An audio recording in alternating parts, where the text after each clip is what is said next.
కొద్దిగా వాక్యంలోకి వెళ్దాం. ఎఫెసీయులకు రాసిన లేఖ 5వ అధ్యాయము నేనే చదువుతాను, మీరు వినండి. బైబిల్ ఉన్న వాళ్ళు త్వరగా చూసేయండి, మళ్ళీ అది తీయడానికి సమయం తీసుకోవద్దు. ఎఫెసీయులు 5:27 వచనం నేను చదువుతున్నాను, వినండి. 5:27 ఎఫెసీయులు 5వ అధ్యాయము 27వ వచనం.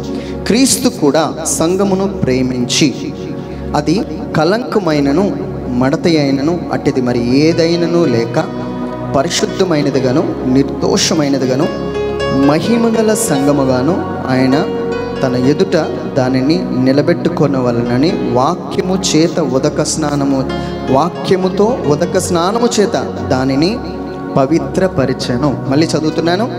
సంఘము క్రీస్తు కూడా సంఘమును ప్రేమించి అది కలంకమైనను మడత అయినను అట్టిది మరి ఏదైనను లేక పరిశుద్ధమైనదిగాను నిర్దోషమైనదిగాను మహిమగల సంఘముగాను ఆయన తన ఎదుట నిలబెట్టుకున్న వాళ్ళని వాక్యముతో ఉదక స్నానము చేత దాన్ని పవిత్రపరిచెను. ఆమేన్.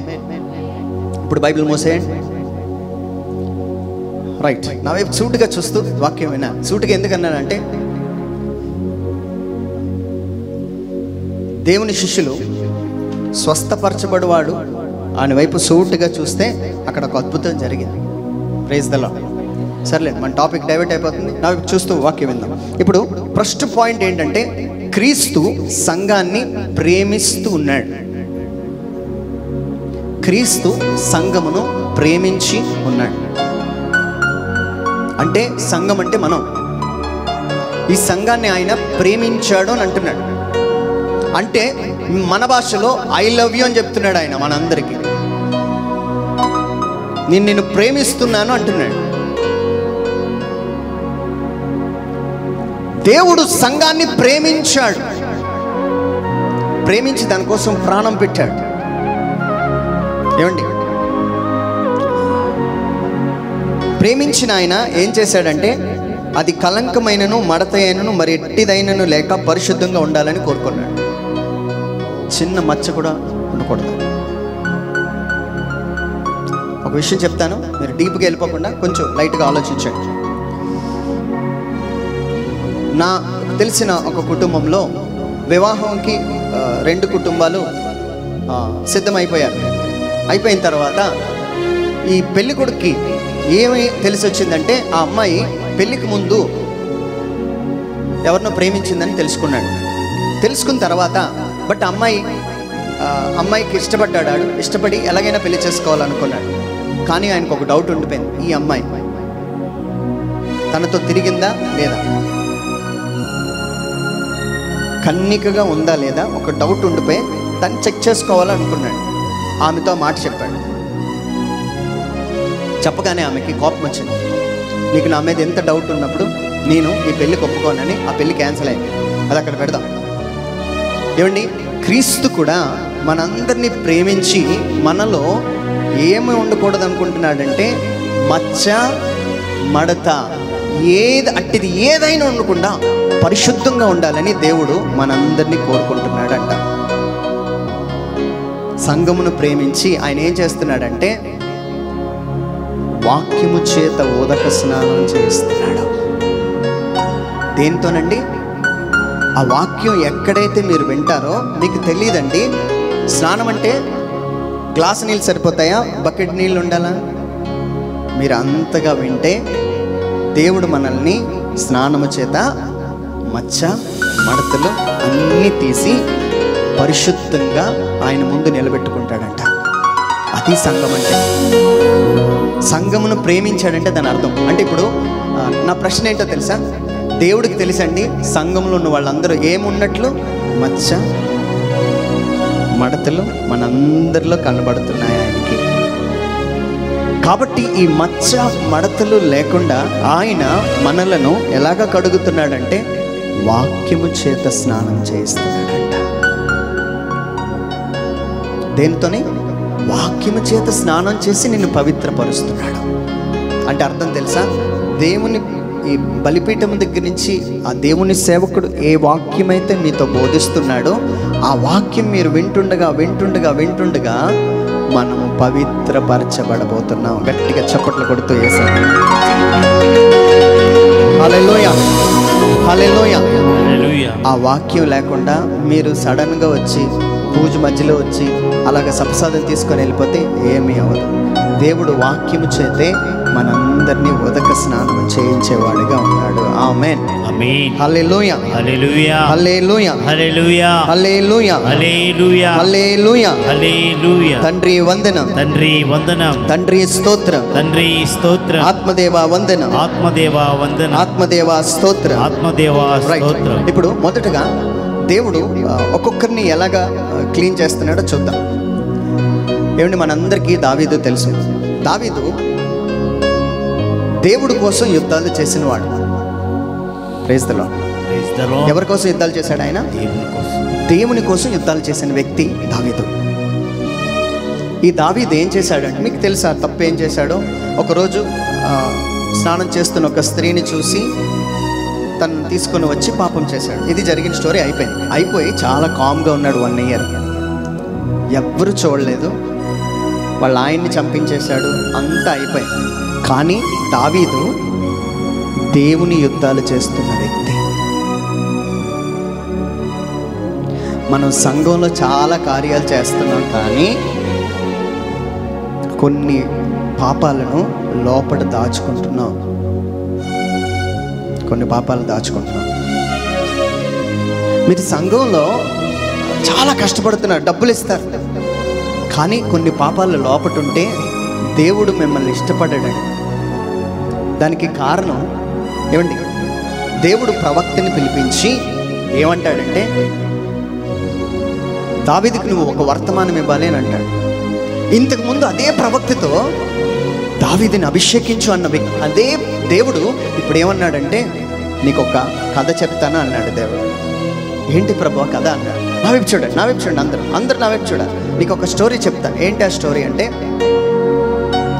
ఒక పేదవాడి దగ్గర ఒకటే గొర్రె ఉంది, ధనికుడి దగ్గర అనేక గొర్రెలు ఉన్నాయి.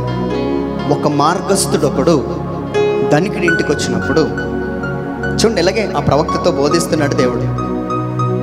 ఇప్పుడు ధనవంతుడి దగ్గర ఎన్ని ఉన్నాయి? చాలా గొర్రెలు ఉన్నాయి. పేదవాడి దగ్గర ఎన్ని ఉన్నాయి? ఒక్కటే గొర్రె ఉన్నాయి. కానీ మార్గస్థుడు ఒకడు వచ్చినప్పుడు తన దగ్గర ఉన్న గొర్రెని తీయక పేదవాడి గొర్రెనే కోరుకున్నాడు. అప్పుడు ఈ ప్రవక్త, ప్రభు ఎవరు ఇది చేసింది? ఈ విషయం దావీదుకి చెప్పేళ్ళి. చూడండి, దావీదు యుద్ధాలు చేసినంత మాత్రాన తప్పు చేసినా ఊరుకుంటాడు అనుకోవద్దు.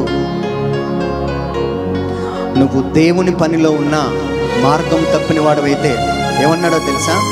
దావీదు వెంటనే లేచిపోయి, అలాంటి వాడు మరణమునకు పాత్రుడు అనగానే ఆ వ్యక్తి నువ్వే, నువ్వు మరణమునకు పాత్రుడు. నువ్వు సంఘ పెద్దవు కావచ్చు, సంఘములో అనేక సంవత్సరాలుగా ఉండవచ్చు, కానీ ఆ బ్రదర్ అలా వదిలేయండి, అక్కడ వదిలేయండి, తర్వాత తీసుకుంటాను. కూర్చోండి. Praise the Lord. ఇటు చూడాలి. చూడండి, దేవుడు దావీదు యుద్ధాలు చేస్తున్నాడు కదా నా కోసం, గొలియాతుని గెలిచాడు కదా నా కోసం, ఇశ్రాయేలు ప్రజలందరినీ నడిపిస్తున్నాడు కదా నా కోసం అని ఊరుకోలే. దేవుడు ఏం చేస్తున్నాడో తెలుసా? సంఘాన్ని ప్రేమించి దావీదులో ఉన్న మచ్చ ఏదైతే కనబడుతుందో దాన్ని కడగాలని దేవుడు ఆశపడుతున్నాడు. చెప్పండి. హల్లెలూయా హల్లెలూయా హల్లెలూయా హల్లెలూయా. ఏమండి, దావీదు యుద్ధాలు చేస్తున్నాడు కానీ వదిలిపెట్టలే. ఈరోజు ఈ బిడ్డలందరితో దేవుడు ఏం మాట్లాడుతున్నాడో తెలుసా? చర్చికి వచ్చినంత మాత్రం మనం పరిశుద్ధులు అయిపోం. మనలో చాలా మంది చర్చికి వస్తున్నారు, పేకాట ఆడుతున్నారు. మనలో చాలా మంది చర్చికి వస్తున్నారు, పరస్త్రీలను కూడా ఆశిస్తున్నారు. మనలో చాలా మంది చర్చికి వస్తున్నారు, తాగడానికి కూడా వెళ్తున్నారు. దేవుడు ఈరోజు ఈ సంఘంతో ఏంటి డైరెక్ట్గా చెప్పేస్తున్నాను, మాటలు ఏమీ లేదు, నేను ఎక్కడ ట్రైనింగ్ తీసుకోలేదు, వాక్యం దేవుడే మీతో మాట్లాడుతున్నాడు. దేవుడికి మీ సంఘంలో చాలా మచ్చలు కనబడుతున్నాయి. దావీదులాగా దేవుని కోసం పనిచేస్తున్నారు, కానీ దేవునికి ఇష్టం లేని కార్యాలు కూడా మీలో దాగి ఉన్నాయి.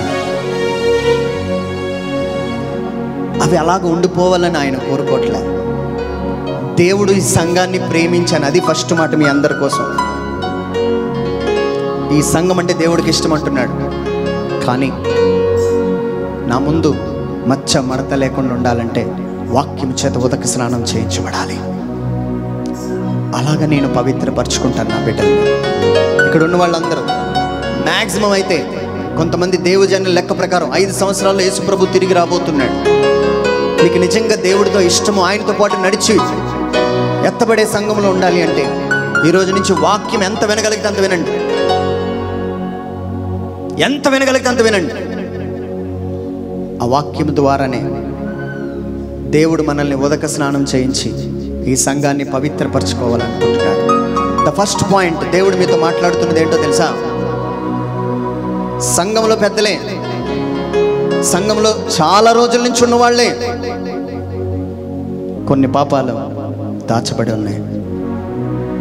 దేవుడు దాన్ని సీక్రెట్గా వదిలేయమని చెప్పట్లే, ప్రవక్తతో హెచ్చరించాడు. దావీదు ఆ పాపాన్ని ఒప్పుకున్నట్లు చేశాడు.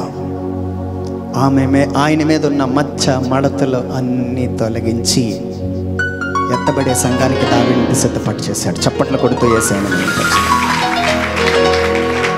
హల్లెలూయా, హల్లెలూయా, హల్లెలూయా. ఏమండి, ఈరోజు ఇక్కడ ఉన్న వాళ్ళు మీరు ఎవరైనా, ఎంతటి వారైనా, ఎంత పేరు ఉన్న వాళ్ళైనా బయట ఒకటి లోపల ఒకటి చేస్తున్నారేమో. ఏమండి, ఒకసారి నా వైపు చూడండి. దావీదు ఏం చేశాడో తెలుసా? ఒక లెటర్ రాశాడు. ఆ లెటర్లో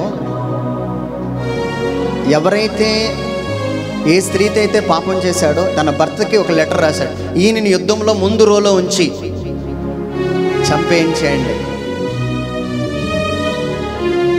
బయట మాత్రం ఈ వర్తమానం తీసుకువెళ్ళి సైన్యాధిపతికి బయట ఒకటి లోపట ఒకటి. అది దావీదులో ఉన్న చెడ్డగుణం. దేవుడు దాన్ని అట్లా ఉంచాలనుకోలే, వాక్యం చేత కడగాలనుకున్నాడు. అందుకే ఒక స్టోరీ చెప్పాడు. ఈరోజు ప్రభు మీ అందరికి ఒక స్టోరీ చెప్తున్నాడు, ఒక కథ చెప్తున్నాడు. కథ ఏంటో తెలుసా? ఎవరో ఒక మార్గస్థుడు మీ జీవితంలో ఎంటర్ అయ్యాడు. వాడి కోసం నువ్వు ఏదో తప్పు చేస్తావు. ఎవరో నీ లైఫ్లోకి ఎంటర్ అయ్యారు. తాగడానికి పిలుస్తున్నారు, తిరగడానికి పిలుస్తున్నారు, పాపిస్ట్ మెసేజ్లు చూడడానికి, వాళ్ళతో చాట్ చేయడానికి ఎవరో ఒకరు మీ జీవితంలో ఎంటర్ అయ్యారు. దాన్ని బట్టి నువ్వు చాలా చెడిపోయావు.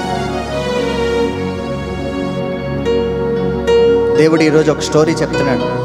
ఆ స్టోరీలో విలన్ నువ్వే అయితే దేవుడు నిన్ను విలన్గా ఉండిపోవాలని కోరుకోవట్లే.